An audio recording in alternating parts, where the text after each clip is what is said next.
સવારમાં આપણે કચરું કાઢવાનું કામ હતું તો એ કામ પતાવ્યું ને પછી આ ઠેલીમાં ચોખા હતા ને એને આપણે ડબ્બામાં ભરવાના હતા. આ ચોખા હું મારા મમ્મીના ઘરેથી લાવી હતી, કેમ કે મહાદેવના મંદિરની પૂજા કરે એટલે એને આવતા હોય એટલે આપણે હાટું મોકલાવે. ને પછી તો જલારામ બાપાની પ્રસાદી આવી ગઈ વીરપુરથી.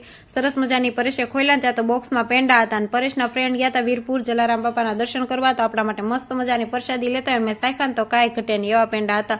તો થેન્ક યુ સતીશભાઈ. અને પછી આપણે જે ખજૂર પાકની વસ્તુ કાલે લાવ્યા હતા એ આપણે ખજૂર પાક બનાવવાનો હતો, તો એના માટે મેં જો કાજુ બદામ ને કટિંગ કરવાનું શરૂ કરી દીધું. પછી ઘી ગરમ મૂક્યું ને એમાં ડ્રાયફ્રૂટ નાખી દીધા અને થોડીક વાર શેકાઈ જાય ને પછી આપણે કાઢી લેવું. તો મસ્ત મજાના શેકાઈ ગયા તો હવે આપણે એને કાઢી લેશું. પછી એનું ઘી જે વધ્યું હોય ને એમાં આપણે ખજૂર નાખી દેવાનો છે, જે પહેલેથી આપણે ઠળિયા કાઢીને રાખ્યો તો 10 થી 15 મિનિટ સુધી ઘીમાં શેકવાનો છે. અને પછી આપણે શેકાઈ જાય એટલે સરસ મજાના જો ડ્રાયફ્રૂટ શેકેલા હતા તેમાં એડ કરશું અને પછી આપણે નાખી દઈશું ટોપરું. તો 6:15 જેવું થયા તો આપણા ખજૂર પાક બનીને થઈ ગયો તૈયાર. ને પછી આપણે સરસ મજાની જો લાડુડી બનાવી નાખીને પછી ઉપરથી મસ્ત મજાનો શણગાર કરી દીધો.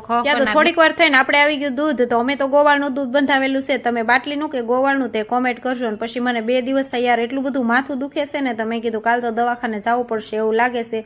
તો ચાલો વિડીયો ગમ્યો હોય તો લાઈક કરી દેજો. ખજૂર પાક બનાવીને થાકી ગયા એટલે થોડીક વાર આરામ કરી લઈ. તો ચાલો બાય બાય. નવા હોય તો ચેનલને સબસ્ક્રાઈબ કરી દેજો. હર હર મહાદેવ.